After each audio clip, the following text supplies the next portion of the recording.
Bom dia, boa tarde, boa noite, você que nos assiste no 27º episódio do Imóvel na Pauta.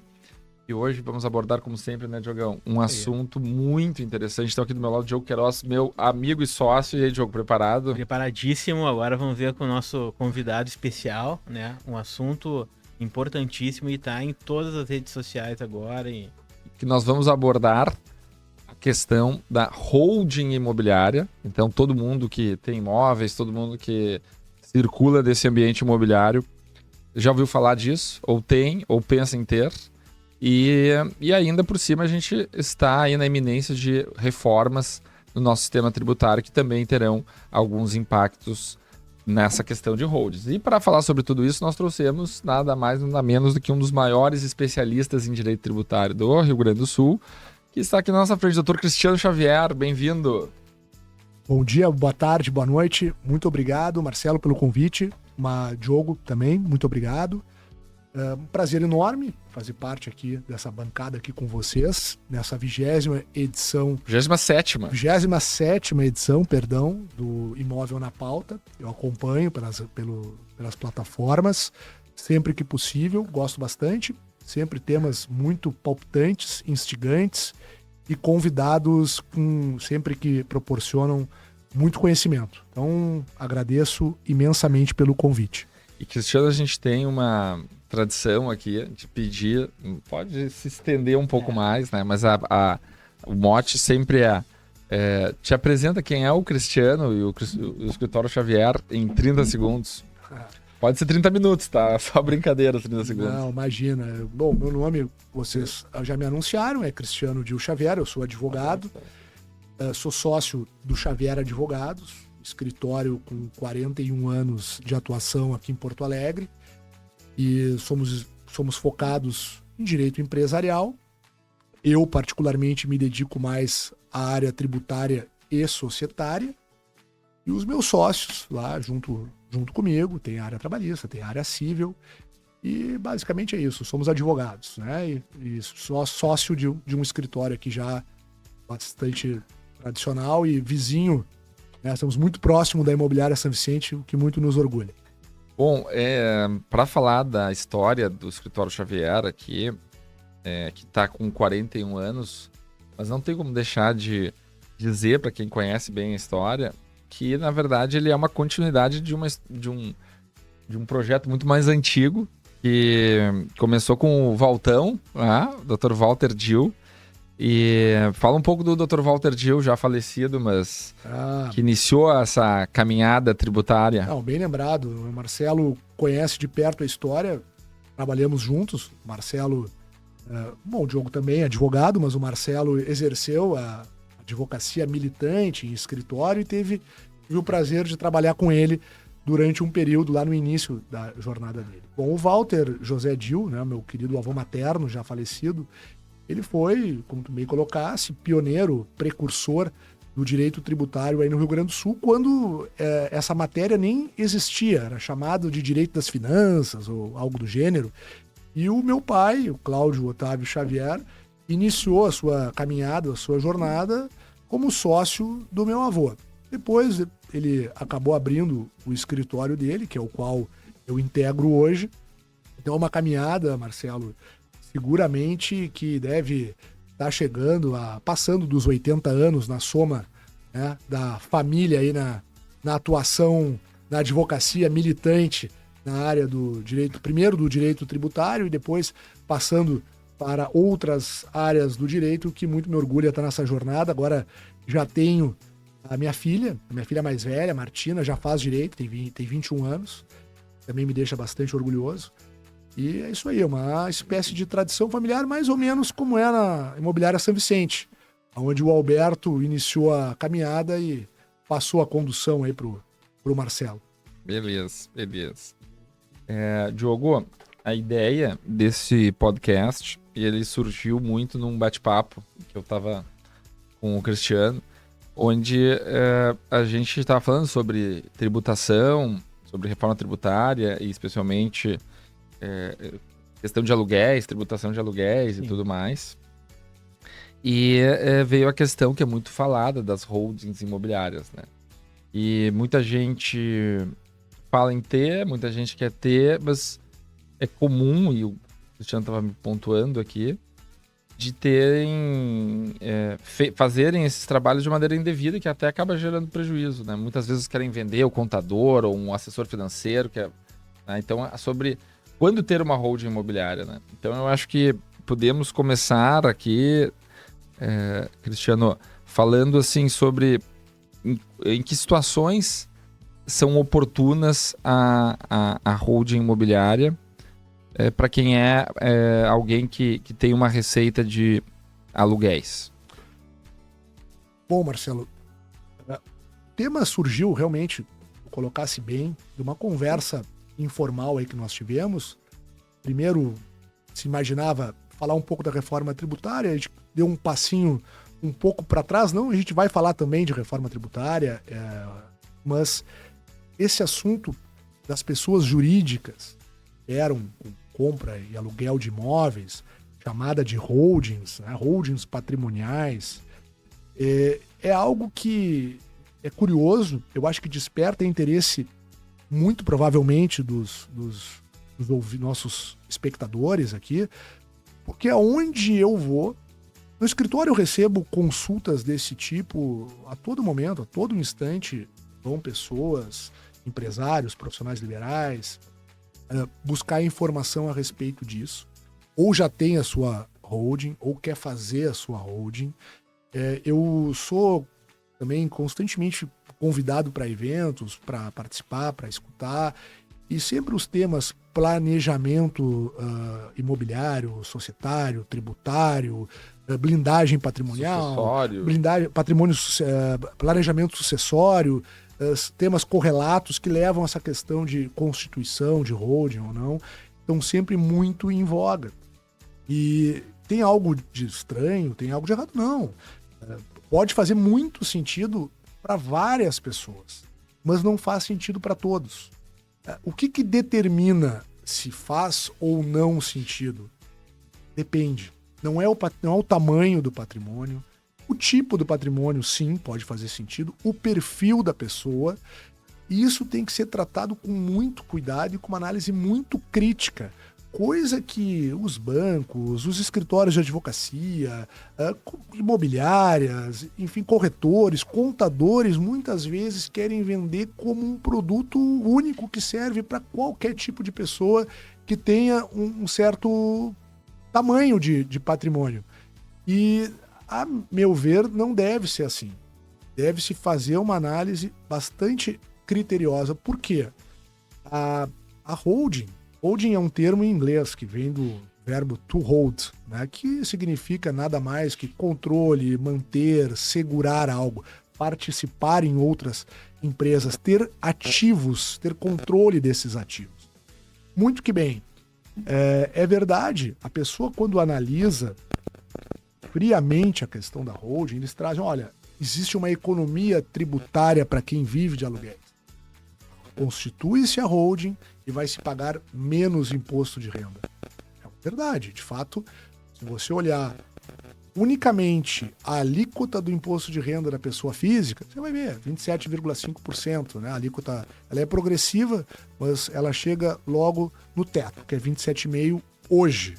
Tem projetos aí com perspectivas de aumentar, né? Passar aquele projeto de isenção do governo atual para quem ganha até R$5.000 e tributando o imposto mínimo lá. Mas enfim, isso é só projeto. Hoje é 27,5%. A alíquota média do lucro presumido é em torno de 14, alguma coisa, 15% para receitas decorrentes de aluguéis. É isso que se tem hoje. Carga tributária total, né? PIS, COFINS, IRPJ e CSLL. Chega-se a esse montante. Numa análise matemática muito básica, vocês vão olhar para mim e vão dizer, bom, então vale a pena. É melhor pagar 14% ou 15% que seja do que 27,5%. De fato é verdade.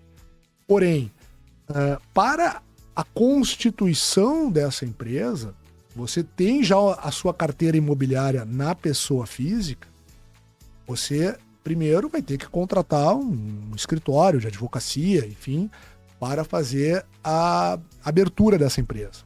Tem taxas, existe uma série de despesas iniciais. Depois disso, há pagamento do ITBI.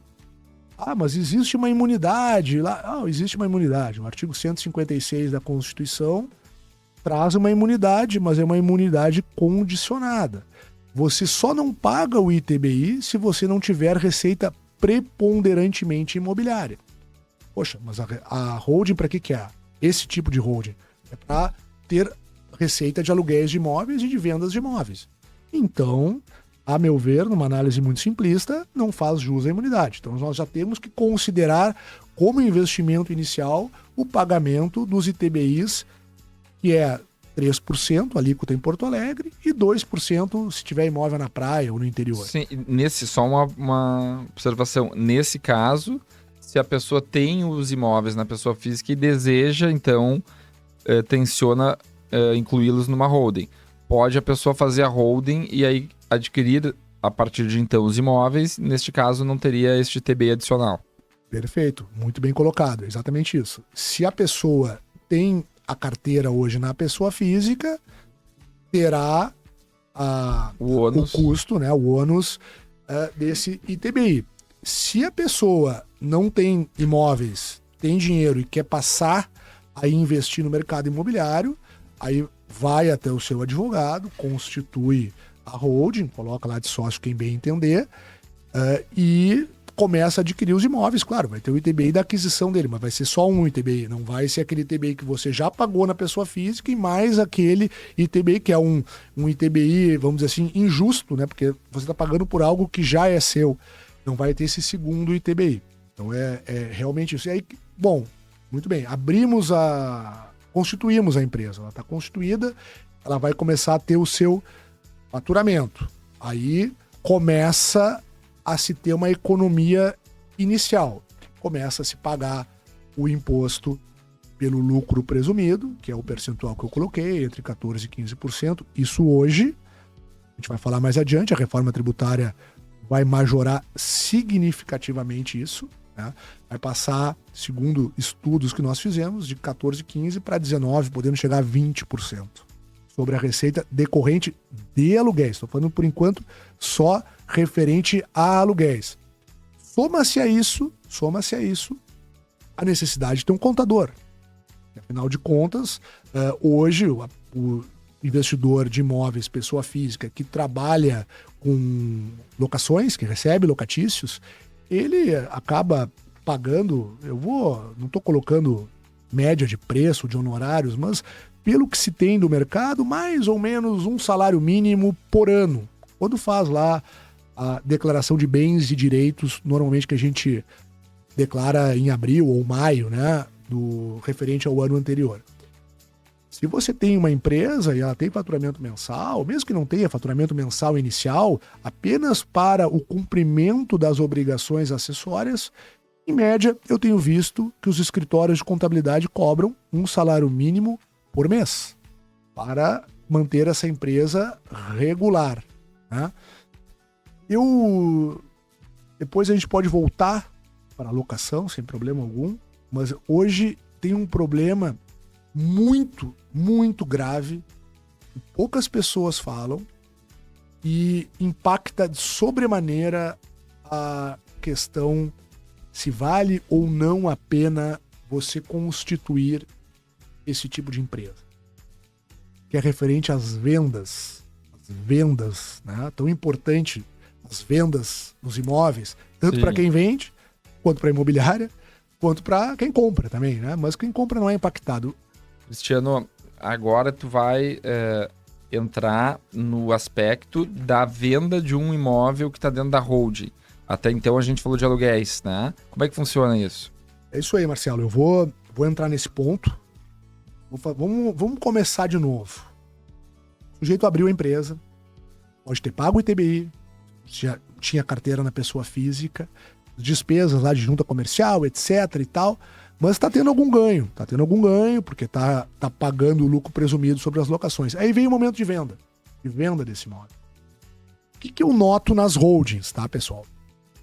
Essas holdings, elas alugam os imóveis e elas costumam vender poucas vezes, poucas operações de venda. E os imóveis que estão ali dentro, eles não foram adquiridos para esse fim.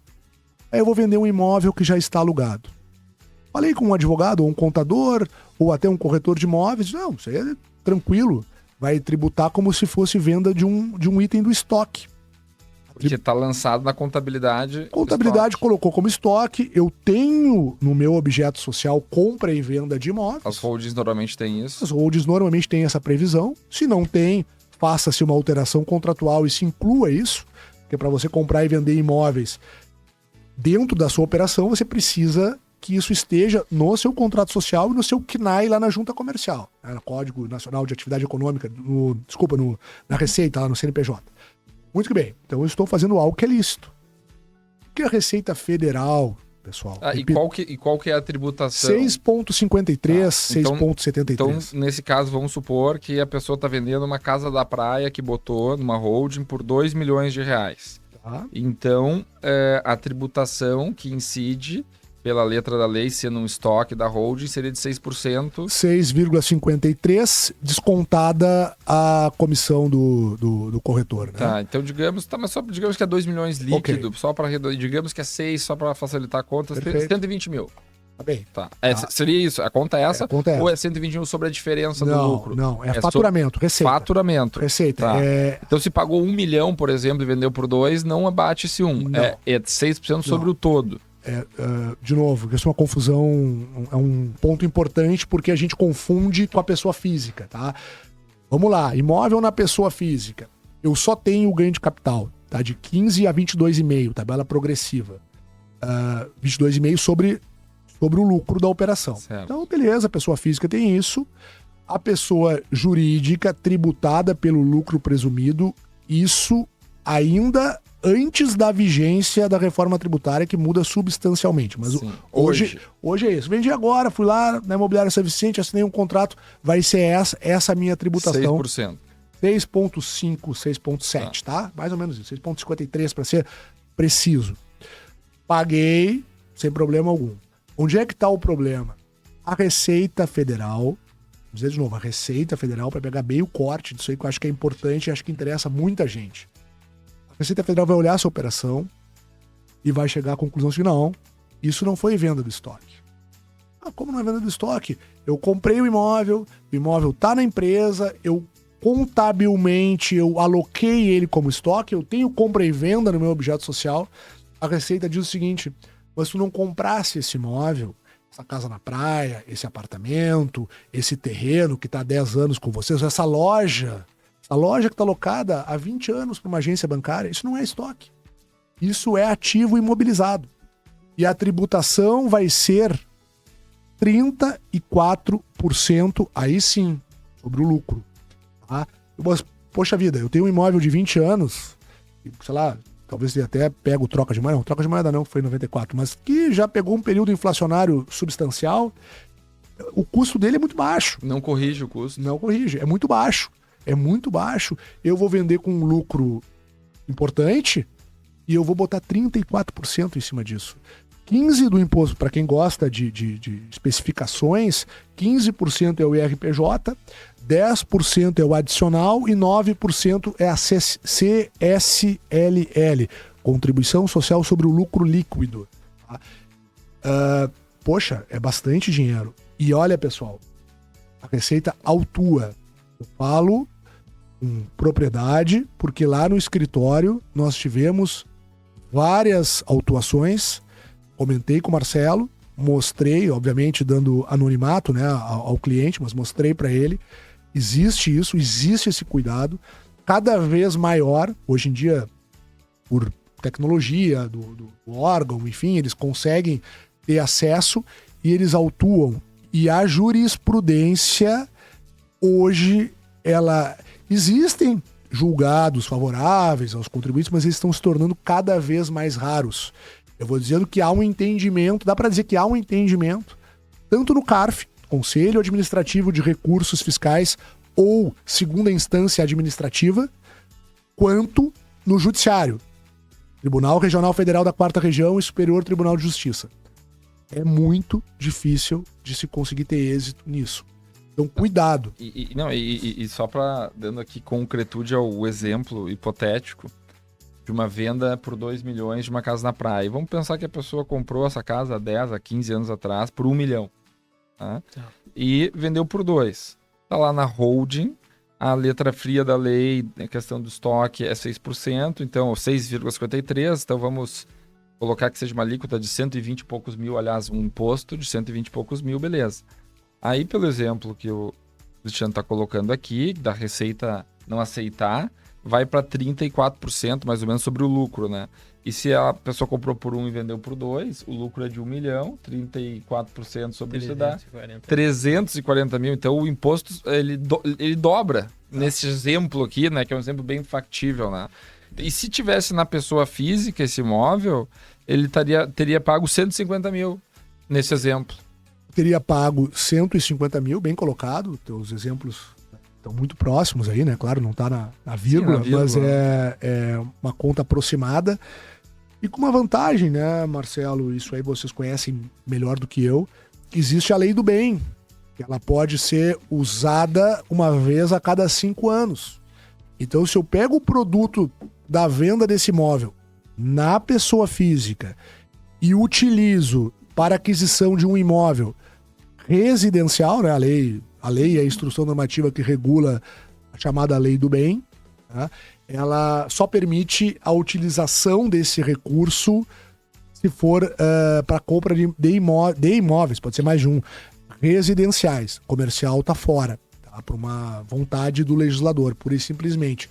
Mas imaginem só, tu fizesse aí, dizendo que em vez de 340 mil que eu poderia ter de tributação na holding, seguramente eu teria, para ficar tranquilo eu teria que pagar dessa forma, senão eu correria o risco de ter uma autuação, eu pagaria 150 com a faculdade, vendi minha casa na praia, quero comprar outra casa na praia, compro outra casa na praia, ou outra casa em qualquer lugar, eu tenho o benefício de não pagar nada, isento, fico 5 anos com esse imóvel, daqui a 5 anos eu posso fazer a mesma operação.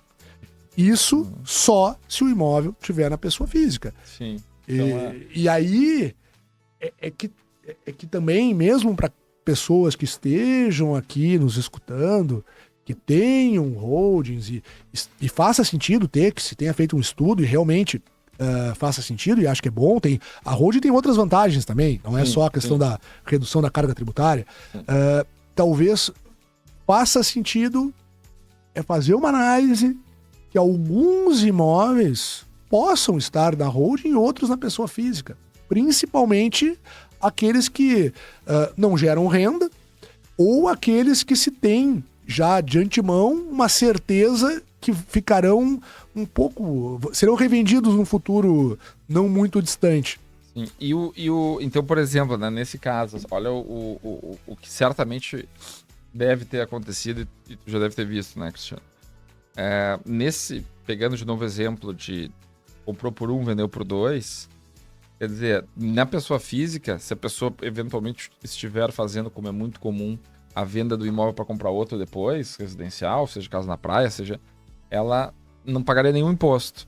E no limite aqui dessa argumentação, ela poderia dos 2 milhões pagar 340 mil de imposto. E aí eu te faço uma outra pergunta. Se porventura, Cristiano, a pessoa pagou 6%, que é o que está na lei, tá? E a Receita não aceitar, enfim, autuar. Essa autuação, ela ainda vem acrescida de multa, de juros, de outros custos? Pode chegar a quanto isso? Bem colocado, sem dúvida. Vai ter toda a correção da taxa Selic, né, desde a época da operação, no período entre operação e autuação, ou até o efetivo pagamento, e vai ter multa de 75% ou 150%. Provavelmente 75%, porque não há um caráter doloso 75% sobre a diferença. Sobre a diferença. Então, então essa conta vai muito mais longe. Vai muito mais longe. E assim, mas eu fiz essa... Vai todo lucro. Eu fiz essa operação e não aconteceu nada. Eu conheço pessoas que fizeram e não aconteceu nada. É a mesma coisa quem atua, compra e vende ações. Tem gente que compra e vende ações. né, passando do limite lá dos 20 mil reais mensais e nunca foi autuado, é verdade. E tem gente que, Mas eu conheço... a pessoa entra num território... Não, entra num território nebuloso, espinhoso. Não, e o mais interessante disso, né, Cristiano e Diogo, é que certamente muitas pessoas que fazem uma operação dessas aqui nem estão cientes do risco que estão correndo. E uma coisa importante, né? A gente fala da uma notícia que não é agradável, mas vamos tentar, a pessoa que se encontra nessa situação, vamos tentar dar uma solução, né, para atenuar esse problema. Bom, fiz a holding, faz sentido, tô tendo uma economia fiscal interessante, mas poxa vida, agora eu quero vender um imóvel, fiquei assustado. Tem uma solução, nós conversamos, eu não quero descontinuar a empresa, eu não quero entrar com um distrato dela, eu quero continuar com a empresa, ela faz sentido para mim. Mas aquela casa da praia ou aquele apartamento aqui em Porto Alegre que está à venda lá na imobiliária, eu não quero correr o risco de ou pagar 34% ou não pagar os 34% e ficar durante 5 anos, que é o período que a Receita tem para fazer o lançamento dessa diferença tributária. O que eu posso fazer? O que eu acho? Uma solução simples. Faz uma redução de capital, retira aquele imóvel, vai para a pessoa física, vende ele como pessoa física e talvez utiliza o produto para adquirir outro imóvel residencial. Claro, vai ter um ITBI no meio dessa operação. Vai ter? Vai ter a redução do capital, o retorno. É polêmico, né, se Marcelo? tem ITBI ou não. Mas a prefeitura... mas assim... a prefeitura vai exigir. Sim. Se a pessoa está... Sim, depois pode discutir. É a mesma coisa dos 34%. Sim. Existem argumentos para discussão? Existem. Mas o que eu tenho visto hoje é que eles são rechaçados pelo judiciário. Mas mesmo assim, deixa eu ver se eu entendi. Para facilitar a nossa compreensão, seguimos no exemplo da casa que foi comprada por 1 e vendida por 2. Então a pessoa está na holding com aquela casa... 2 milhões, tá nos assistindo aqui, tá com receio de ter que eventualmente pagar 34%, que daria 340 mil. Ela, digamos, paga 3% ou 2%, a depender da praça, né? Da praça, exato. Se é na praia 2%, se aqui é 3%, em Porto Alegre. Paga esses 2% ou 3%, faz uma redução de capital social, este imóvel passa a integrar o seu patrimônio na pessoa física, e então ela vende este imóvel. E aí a alíquota sobre o lucro, em vez dos 34%, vai ser 15%. 15 a 22, né? Sim, vamos pensar, o de 2 milhões é 15, né? É 15. Então, por exemplo, a pessoa sairia de uma tributação de 34% para 18%, considerando o ITBI, ou zeraria esse imposto ou ficaria apenas com os 3% do ITBI, zeraria o imposto de renda na hipótese de se valer da lei do bem para adquirir um outro imóvel. Exato. Tu imagina só, esse exemplo é muito bem colocado, Marcelo, assim, vai ser os 34%, o cara tá nos assistindo, tá com essa casa na praia, Porto Alegre, mas na praia. Vamos pegar esse exemplo que esse é exemplo bom. da praia é bom. Poxa, tá na holding, entendendo que foi mal assessorado, poxa, agora eu tô aqui, quero vender. E na praia é muito comum a pessoa fazer esses upgrades aí, né? Até porque, Cristiano, desculpa interromper, mas acho que é importante esclarecer isso que tu observa bastante. Quando as pessoas decidem por fazer uma holding, e haja vista os mais diversos aconselhamentos, tu me dissesse, é comum não haver uma análise discricionária de caso a caso e por fim, todos os imóveis do patrimônio da pessoa comporem a holding, né? Exato. Eu tenho... A experiência que eu tenho é do assédio de alguns profissionais e querer tratar um assunto que é complexo e que não é, assim, não deve ser tratado de forma igualitária para pessoas tão diferentes. Se eu tenho... Vou tentar dar alguns exemplos aqui, porque eu acho que pode ajudar as pessoas a entender, acho que ilustra. Eu tenho um empresário, ou um casal de empresários, que tem filhos, às vezes filhos do primeiro, do segundo casamento, e as empresas elas têm risco. São empresas que estão sólidas, mas amanhã ou depois a gente não sabe. A gente vive no Brasil, é um país complexo, legislação trabalhista é complexa, é complicada, pode chegar no patrimônio dos sócios, tem dívida tributária, enfim. Ele quer segregar e tem aquela questão da blindagem patrimonial. Tá tudo certo, funciona, de repente colocar todos os bens ali pode fazer algum sentido nesse caso. Agora, outro tipo de caso. Profissional liberal, médico, advogado, contador, enfim, não tem nem empregado. O sujeito é profissional liberal ou ele é empregado em alguma empresa, é um executivo. Ele não tem risco ao lado dele, que ande ao lado dele, para justificar uma situação dessas. Então, nesse caso, que pode ser o caso, voltando para a casa da praia, o sujeito lá é um bom salário, um bom dinheiro, um bom patrimônio, herdou coisas e tal. E pra que esta casa tem que ficar dentro de uma holding? O cara tem um filho só, não tem nenhuma disputa familiar que possa ser presumível, né? Um herdeiro, um único herdeiro, ou não tem filhos. Então, nesses casos, não vale a pena o sujeito botar de forma, assim, sem uma análise profunda, todo o patrimônio dele ali, sabendo que, no exemplo que tu deste, ele pode ter uma carga tributária de 360 mil na venda de um bem de 2 milhões de reais. Ou zero. Ou zero, repita-se, né? O cara quer pagar 360 mil, pode vir a pagar 360 mil, ou ele pode vir a pagar zero. Com um pouco de planejamento, com um pouco de cuidado, não é nada que está se falando aqui envolve provocação do judiciário, precisa de uma decisão, é algo controvertido. Não é. Olha, eu tô lá, eu posso tirar qualquer bem de dentro de uma empresa a hora que eu bem entender. Uma solução comum é uma redução de capital, algo perfeitamente banal, né? Fácil de fazer. E nessa questão da redução de capital, digamos que essa redução ela ocorra e num momento posterior muito próximo já se dê a concretização da venda.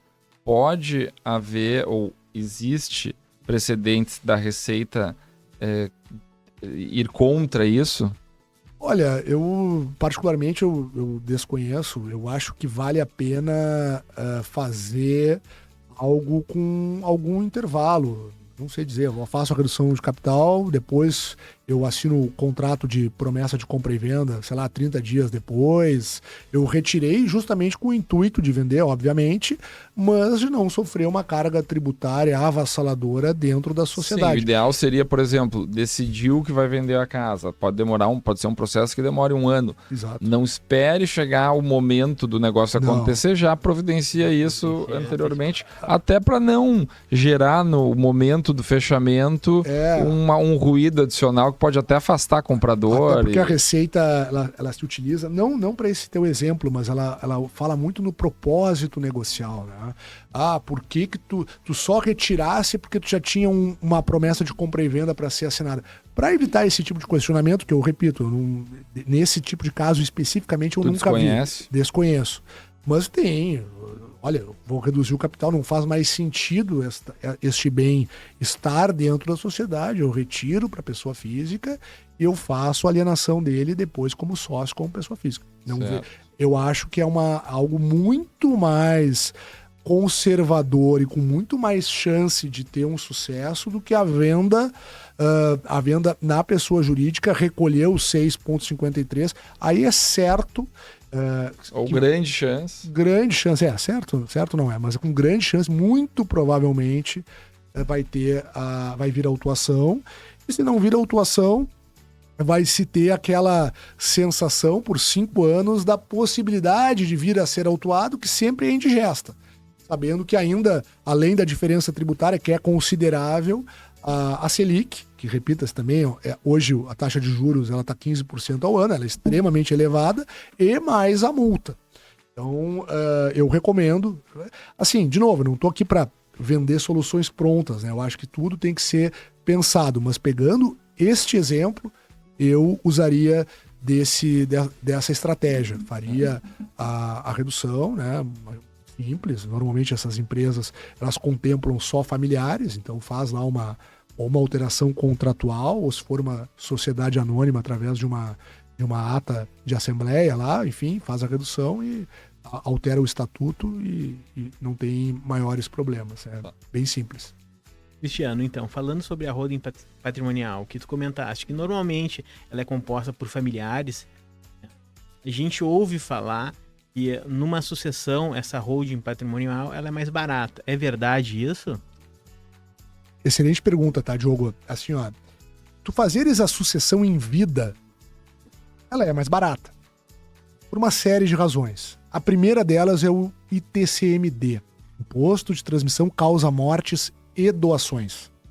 Ele é um imposto que grava é o mesmo imposto, mas ele grava duas situações distintas.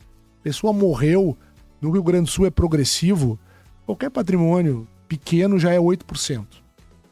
Se tu doa qualquer bem, a alíquota máxima é 6%. Em vida, doação inter vivos, 6%. Bom, a gente tem uma economia de 2%. Se eu doar qualquer coisa, pode ser um carro, pode ser cotas de empresa, pode ser um apartamento, uma casa, eu vou ter uma economia de 2% se eu fizer em vida do que se eu fizer depois que a pessoa vier a falecer. Quando a pessoa falece, morre, deixa de existir, é aberto um processo de inventário, seja extrajudicial ou judicial. De qualquer forma, eu preciso de um advogado que vai me cobrar honorários. Então, se eu faço em vida, eu também posso vir a ter essa economia. Claro que mesmo fazendo em vida, eu também às vezes tenho que consultar algum profissional e vai ter algum honorário, mas via de regra acaba sendo algo mais simples. E eu evito uma disputa, porque enquanto o dono do patrimônio está vivo, há um respeito normalmente familiar. A partir do momento que o dono do dinheiro desaparece, começa a ficar aberto os conflitos. Essa é a primeira colocação. Mas respondendo a tua pergunta agora, diretamente, só quis fazer um preâmbulo. Se é mais barato ou se não é. O que ocorre na prática? Recebi a informação que eu tinha que constituir uma holding, constituí a holding, está operando, botei todo o meu patrimônio para dentro dessa holding. Muito que bem. Vamos dizer que o meu patrimônio seja exclusivamente imobiliário. Aí tá bem, meus imóveis estão lá tal, e eu doei essas cotas, vou doar essas cotas em vida para os meus filhos. Botei a economia do ITCD, não tem dúvida. Mas eu vou precisar fazer uma declaração de ITCD junto à Cefaz. Cefaz é a Secretaria da Fazenda RS, se for aqui no Rio Grande do Sul, tá? Eu vou dar as informações, estou aqui um instrumento particular, são tantas cotas, o contrato social é esse, e vai para a Receita analisar as informações. Ela pede já os demonstrativos de resultado dos 3 últimos exercícios, balanço patrimonial fechado e uma série de documentos contábeis. Ao receber essas informações, ela vai analisar e vai chegar à conclusão que esta empresa tem vários imóveis.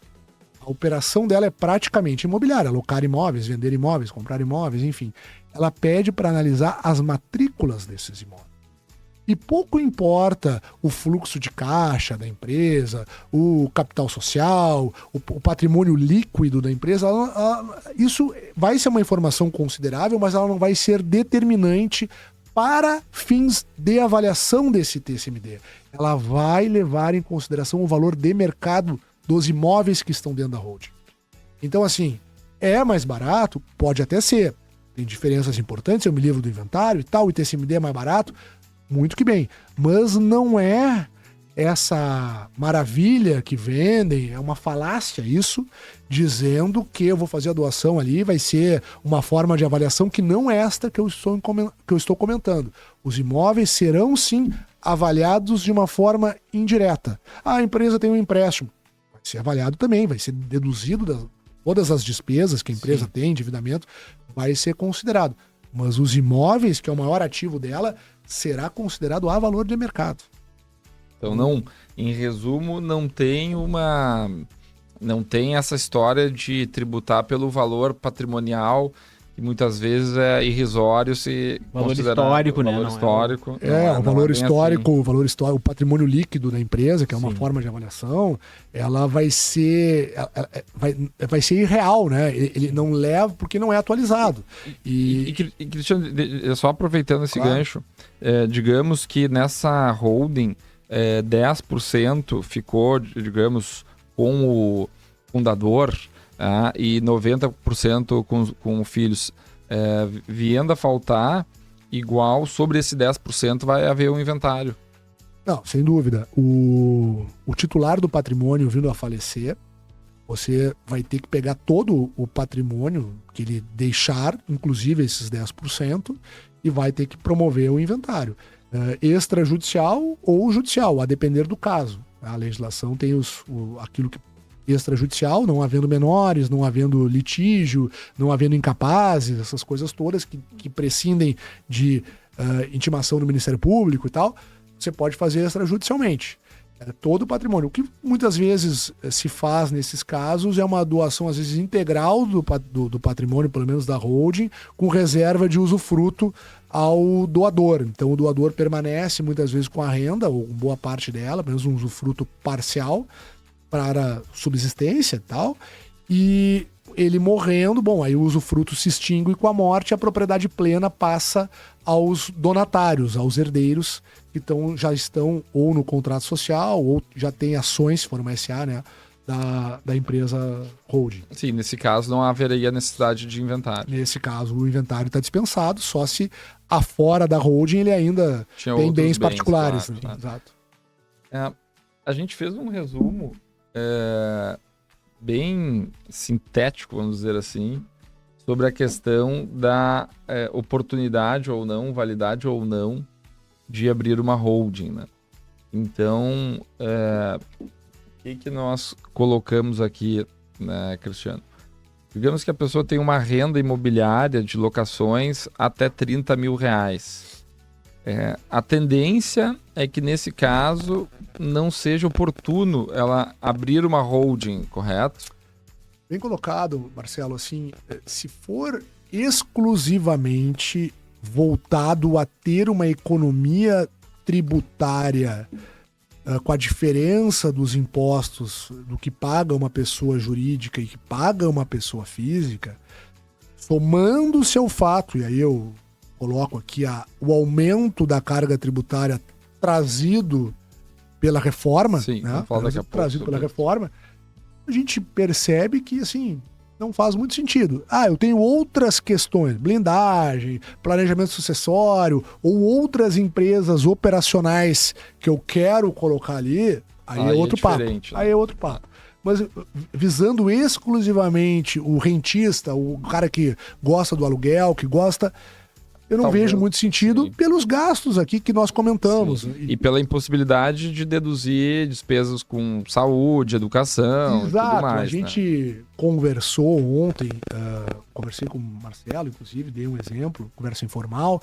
Por exemplo, um sujeito de meia idade ou até de mais idade, terceira idade, que tenha muita despesa com plano de saúde, com médico, com dentista, enfim, que tudo isso é dedutível do imposto de renda pessoa física. Então eu tenho esses rendimentos todos, a gente fez algumas simulações e a carga tributária efetiva desse cidadão, muitas vezes, ela é inferior ao que se paga numa holding, que não vai ser mais os 15, ela vai passar... Em resumo, a pessoa cria holding para pagar mais imposto. Cria holding, pagar mais imposto, pagar contador, pagar advogado, tem que abrir muitas vezes também tem a questão de banco, porque você tem que ter uma conta da pessoa jurídica, né, adicional, e às vezes essa conta, por ser pessoa jurídica, isso é até um detalhe que também as pessoas não se dão conta. É muito fácil eu conseguir isenção de tarifa em banco se você é pessoa física. A conta pessoa jurídica, os bancos normalmente têm uma dificuldade maior de isentar. Mesmo sendo uma empresa que não tem quase operações. Sim, mas a pessoa paga mais imposto, porém pode do churrasco dizer que tem uma holding.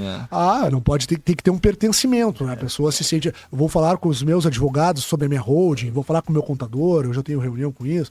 Aí é uma questão de ego, muitas vezes. Então, ali depois a gente foi para na linha de baixo ali, sem o intuito de renda ou venda. Então seria o exemplo, voltamos ao exemplo da casa na praia ou do imóvel residencial que a pessoa está morando, nitidamente não vale a pena compor uma holding com esses tipos de imóveis. E aí, Marcelo, tu toca num ponto importante. Mas muitas vezes as pessoas gostam eu também gosto, sempre que dá, dados objetivos. Então o patrimônio é no mínimo 5 milhões, é no mínimo 10... Não é. Às vezes você pode ter vários imóveis locados, até de valor baixo, e pode ser que vale a pena. E às vezes você tem 20 milhões de imóveis. Eu tenho uma casa na praia de 10 milhões e um apartamento de 10 milhões em Porto Alegre. 2 imóveis muito bons, muito bem, com valor muito elevado, Mas não tem renda, não tem nada.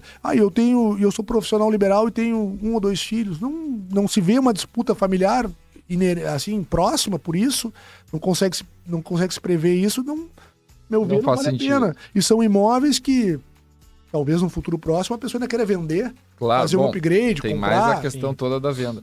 E aí a gente, nesse pequeno resumo, né, chegamos à conclusão que muitas vezes é uma questão híbrida, né, da pessoa que tem um patrimônio voltado para a renda, por exemplo, se superior a 30 mil reais e tudo mais, constituir uma holding e incluir esses imóveis, porém, mesmo tendo esse patrimônio e fazendo a empresa, aqueles imóveis, casa na praia, apartamento onde mora, sítio, enfim, a princípio, né, claro que tudo merece uma análise mais atenta, mas a grosso modo o ideal é deixar na pessoa física mesmo, né? Exato, Marcelo. Eu acho que esse ponto aqui da nossa conversa, eu acho que é bem produtivo, porque você não vê ninguém falando isso. As pessoas falam que todo mundo que tem, claro, obviamente, uma certa condição precisa ter holding. Precisa, que é importante, que não sei o que tem economia, mas tudo bem, vamos entender onde é que está essa economia. Essa economia serve para quem? Se ela é real mesmo. Se ela é real, porque a gente começa a fazer simulações, como tu fizesse aí, e começa a esbarrar em... Sim, por vezes não é até mais caro. A pessoa acha que vai ter uma economia e tem um prejuízo. Mais caro, mais complexo. Mas então tu tá dizendo que... Não é isso. Analisar o caso a caso. Exato. A gente sai daqui com uma resposta. A resposta é depende. Sim. Cristiano, então aproveitando, lá no início tu comentaste do pagamento de TBI do proprietário que tem o imóvel na pessoa física e transfere para a pessoa jurídica. Mas se tem um entendimento, pelo menos eu tinha, de que se a renda preponderante dessa holding fosse preponderante imobiliária, eu não pagaria o ITBI. Isso é correto? Não, é o contrário. Se for preponderante, não imobiliária, né? Perdão, perfeita colocação. Eu vou explicar aqui. Realmente, uma holding imobiliária pura, 100% de receita imobiliária. Não resta dúvida que vai pagar o ITBI na constituição dessa empresa. Ok, a Prefeitura de Porto Alegre vai cobrar. Mas eu vou entrar em juízo. Prefeitura, qualquer prefeitura, praia, Xangri-Lá, Gramado, Rio de Janeiro, o que for. Vai cobrar. Mas eu entendo porque eu vi que tem um artigo que diz que vale a pena. Pode ser, mas assim, vai judicializar e as chances de ganho são baixas. Aqui o TJ, a grandíssima maioria, entende que se há a receita preponderantemente, o que é preponderantemente imobiliária? É mais de 50% da receita da empresa ser decorrente de atividade imobiliária. O que é atividade imobiliária? Compra, venda, aluguel, loteamento, arrendamento e seus afins. É isso. Se eu tenho uma holding, vamos chamar assim de...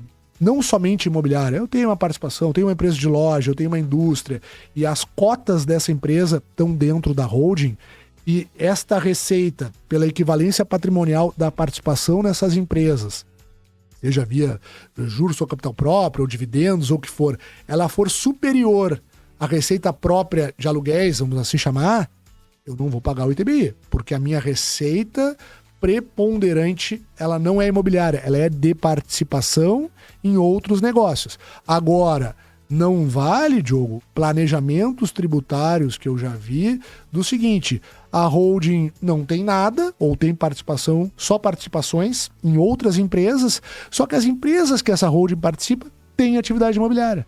Aí é uma receita preponderantemente indireta de imóveis.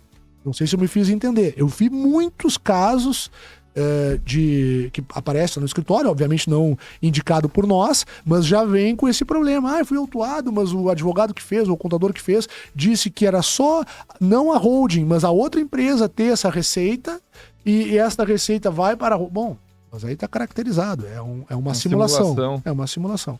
Então, respondendo de forma direta a tua pergunta, não havendo a receita preponderantemente imobiliária, tendo receitas diferentes de outras atividades, pode ser a holding até pode explorar a atividade de forma direta, né, ela não vai ter a cobrança, a incidência, melhor dizendo, do ITBI. Você consegue, prova isso junto à Secretaria da Fazenda do município onde tem esses imóveis e vai ser chancelada a imunidade, a isenção desse ITBI. Então, a tua pergunta faz sentido, sim, e está correta a tua observação. E aproveitando aqui, já indo para o final aqui do nosso programa, sobre a reforma tributária nas holdings patrimoniais. Tá? Dá um briefing para nós aqui, como encerramento, para deixar mais uma instigação aqui para os próximos que a gente vai fazer. Não, vamos sim. Para as holdings, tá? Para as empresas que exploram atividade imobiliária. Bom, vai sumir, né, o PIS e a COFINS juntamente com IPI, ISSQN e ICMS, mas esses três últimos vamos esquecer porque eles não incidem nas holdings, então a gente vai pegar só o PIS e a COFINS, que hoje o PIS e a COFINS eles têm duas alíquotas. No lucro presumido ele é 3,65% do faturamento. Então faturou 100 lá no caixa, 3,65% vai para o governo federal a título de PIS e COFINS. Tem o 9,25%, que é o lucro real, mas é pouco utilizado na prática pelas holdings porque elas não geram despesas excessivas que possam gerar créditos para pagamentos de impostos, né, que é o sistema não cumulativo. Então, 95% se utiliza do lucro presumido e paga 3,65%. O que aconteceu com a reforma tributária?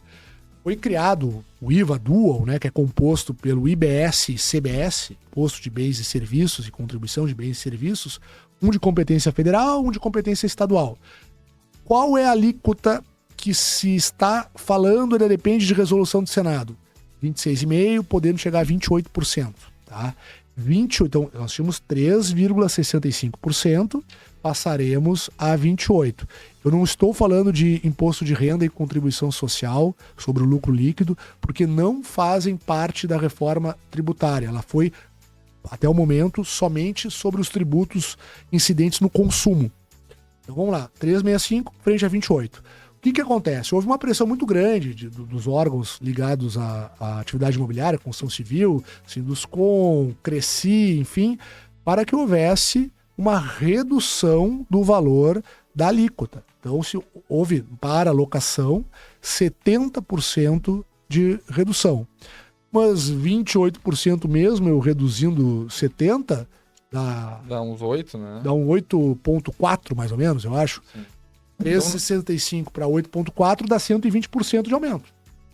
Eu tive 120% de incremento no meu pagamento de impostos. No PIS/COFINS, né? No PIS/COFINS. Vamos só de PIS/COFINS. Não é no faturamento total. Não é no bem total. colocado. Mas a Receita, ela diz o seguinte, o governo diz o seguinte, não, peraí, é 8,4, né? Mas você tem direito a crédito agora. Legal. Para algumas atividades faz total sentido. Para as atividades de serviço, escritório, enfim, ou holdings que ocupam escritórios, não tem praticamente despesa nenhuma. Eu conheço o holding que funciona dentro de um escritório da empresa, da família, do outro negócio da família, que não tem nenhum empregado, que não tem aluguel, que não tem nem computador. Só uma secretária ali, às vezes nem isso, né? Às vezes a secretária é dividida já com outro negócio, sim. Tem só lá um escritório de contabilidade, uma despesa com alguma imobiliária que loca os imóveis. Então é muito pouco para poder fazer frente a esse aumento de alíquota absurdo, a meu ver. Então, veja bem, a gente fez toda a nossa conversa de holding, de carga tributária sobre holding, sem considerar o incremento trazido pela reforma tributária. Então, para algumas pessoas que já viram que não fazia sentido, vai passar a fazer menos sentido ainda. E é importante acompanhar o noticiário econômico, porque, ao que tudo indica, passaremos e teremos o imposto de renda incidente sobre os dividendos. É uma iniciativa muito forte, existem vários projetos e uma vontade, quase que uma unanimidade entre governo e poder legislativo que se tenha essa tributação em cima dos dividendos. Então, tornaria menos atrativo ainda a eu holding. diria que para efeitos de economia fiscal, praticamente ela desaparece qualquer tipo de vantagem caso as coisas se encaminhem ainda para a tributação de dividendos. Eu só acho, a título de esclarecimento, né, importante pontuar que este aumento de mais de 100% no PIS/COFINS é específico desta tributação do PIS/COFINS que compõe a cesta de impostos que incidem sobre o faturamento da holding. E sobre locação, né? E sobre locação, né? Então, assim, traduzindo isso no resumo do resumo.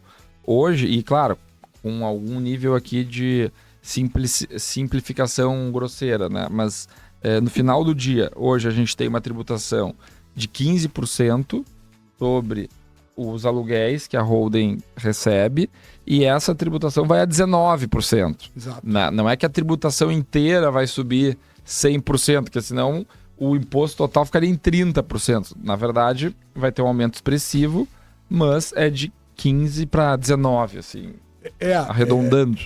Eu diria, uns 14, alguma coisa para 19, alguma coisa. Exatamente. E desaparece. E podendo deduzir alguma coisa. Aqui, salvo exceções, sim, não deve ser pouco. Muito exatamente. E praticamente, qual era a grande vantagem? E aí eu falo para o investidor que tenha holding e também para aquele que é prestador de serviço que certamente nos ouve. Qual era a grande vantagem do lucro presumido? Era o PIS e COFINS sobre a alíquota de 3,65%. Ninguém queria lucro real, não é por medo de pagar o imposto de renda sobre o lucro real, é o medo de pagar o PIS e COFINS que ia 9,25%. Então agora, eu acho, assim, tem que fazer cálculo, é óbvio, mas o lucro presumido ele deixa de ser vantajoso. Era uma vontade do governo, realmente, a diferença do lucro presumido para o lucro real era absurda. E tem uma gama imensa de empresas, de contribuintes que são prestadores de serviço. Então o governo deu uma sufocada nesse pessoal que vai acabar arrumando, eu acho que invariavelmente, para o lucro real, para poder também ter as suas deduções no âmbito do imposto de renda e da contribuição social, o que torna a necessidade de se ter uma contabilidade mais sofisticada para ter talvez uma economia fiscal importante e a necessidade de uma contabilidade com essa sofisticação maior vai também incrementar em maior gasto com contador, que ajuda eventualmente no estudo da Constituição ou não, ou manutenção da holding, também é algo que tem que se levar em consideração. Sim. Bom, Cristiano, olha, muito obrigado pela aula, né, hein, Diogão? Foi realmente muito esclarecedor. Atualização aí tremenda. Tenho certeza que vai ser um sucesso de audiência aqui, porque a turma que é muito qualificada que nos assiste deve estar de cabelos em pé com algumas das descobertas que certamente fizeram durante essa conversa. E eu gostaria de, além de te agradecer imensamente, de passar a palavra para tuas considerações finais.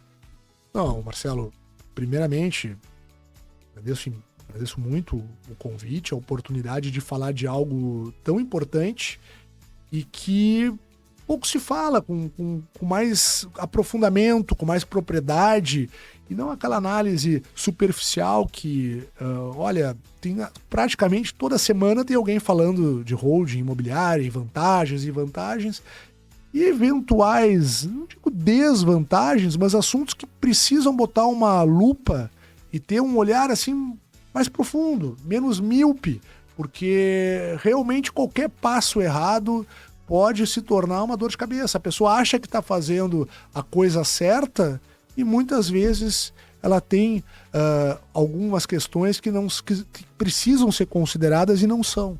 Então eu acho que é isso, eu espero ter passado a mensagem, quero me colocar à disposição sempre de vocês ou de quem quer que seja, para querendo falar ou tirar dúvidas, é sempre um prazer. Espero ser chamado novamente, não esperar 27 edições, aí de repente mais uma edição aí qualquer, estou à disposição sempre aí de vocês, é um prazer, foi um privilégio ter contado com vocês nessa mesa aí nesse dia de hoje. Muito obrigado. Então, Ótimo. obrigado, né? Muito obrigado. E obrigado a você que está nos assistindo, que veio até o final aqui e aproveitou junto com comigo, com o Diogão, essa aula a respeito de holding imobiliário e outras questões aqui no Muito obrigado, até a próxima.